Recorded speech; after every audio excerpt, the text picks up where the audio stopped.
동기부여 365 개천에서 용이 된 이재명. 개천에서 용난다. 주어진 환경이나 조건이 아주 열악한 사람이 큰 성공을 이루어냈을 때 사용하는 속담입니다. 이재명은 1964년 경북 안동에서 화전민의 아들로 태어났습니다. 흙수저도 아닌 무수저로 가난한 어린 시절을 보냈습니다. 초등학교만 겨우 졸업한 그는 혹독한 가난으로 인해 중학교 진학을 포기했습니다. 이재명은 다른 사람의 이름을 빌려 공장에 취업해서 소년공 생활을 했습니다. 공장 프레스기에 팔이 끼어 팔에 장애를 갖게 됐고 공장에서 화학 약품에 노출돼 후각을 잃었습니다. 먹고 살기 위한 공장 일과 공부를 병행한 그는 검정고시를 거쳐 전국 학력고사에서 3,000등 안에 드는 성적으로 서울대 입학도 가능했지만 전액 장학금에 매월 생활비 30만 원이라는 파격 조건을 내건 중앙대 법학과에 진학하게 되었습니다. 졸업 후 1986년에 사법고시에 합격한 그는 사법연수원 시절 노무현 대통령의 강의를 듣고는 판사, 검사의 길로 가지 않고 노동인권 변호사의 길을 선택했습니다. 변호사가 된 이재명은 성남 시민 모임을 창립해 이끌며 2000년 분당 백궁정자지구 용도 변경 특혜 의혹을 제기하며 주목을 받았고 2002년 파크뷰 특혜 분양 사건 당시에는 성남시장과의 전화통화 녹취록을 공개했다가 공무원 자격 사칭 혐의로 구속되기도 했습니다.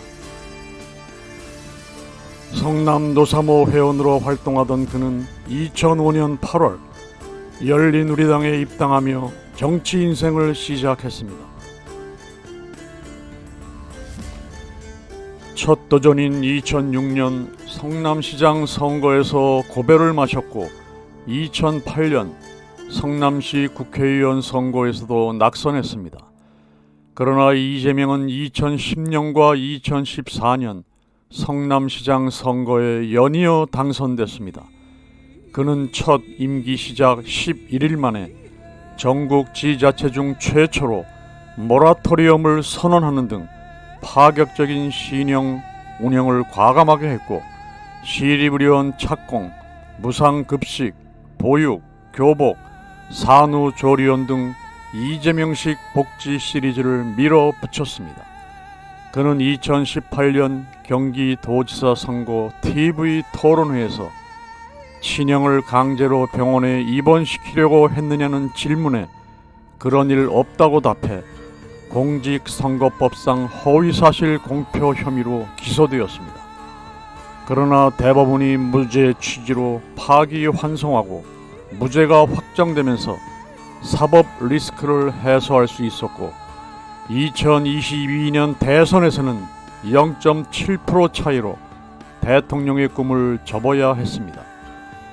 이재명은 화전민의 아들로 태어나 가난으로 인해 초등학교만 졸업하고 소년공으로 공장에서 일하며 검정고시를 거쳐 대학에 전액 장학생으로 입학했고 졸업 후 사법고시에 합격, 변호사로 2번의 성남시장, 경기도지사, 대통령 후보까지 정말로 개천에서 용이 된 인물입니다. 그런 이유 때문에 수많은 서민들이 이재명을 열렬히 지지하고 있는 것입니다. 흙수저들에게 꿈을 주는 위대한 사람이 된 것입니다. 이재명은 이제 대장동 사건으로 그의 인생 중에서 최대의 위기를 맞게 되었습니다. 지금 진행되고 있는 대장동 사건 내용은 우리 모두가 너무나 잘 알고 있어서 생략하겠습니다. 지금까지 상황으로 보면 이번 사건은 천하의 이재명도 쉽지 않아 보입니다. 그러나 그 결과는 아무도 모릅니다. 하늘이 돕는다면 기사회생에서 다음번 대통령이 될 수도 있습니다.